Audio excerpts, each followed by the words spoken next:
ចាប់ឆ្អែតឆ្អន់ហើយក៏ធ្លាប់ហូរទឹកភ្នែកឥតស្បើយដោយសារស្នេហ៍ក្បន់នឹងឃើញសែងឈឺផ្សា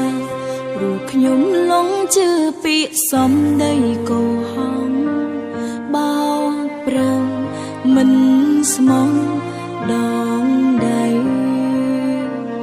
គេប្រាប់ថាគេស្មងកាន់ដៃខ្ញុំលុះដល់ថ្ងៃខ្សែបេងដូងខ្ញុំស្មង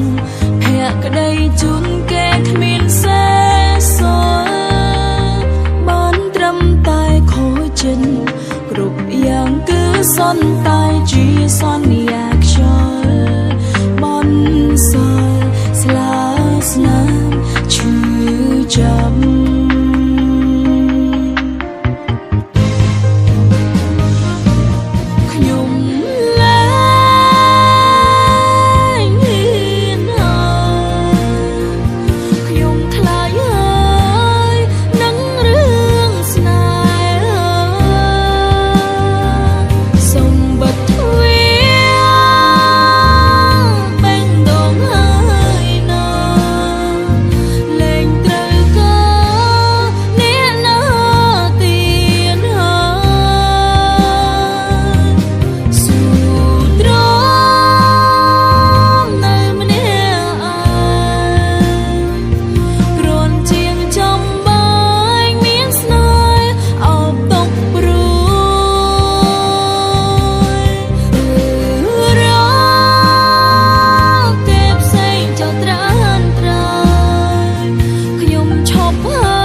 ខ្ញុំលុះដល់ថ្ងៃ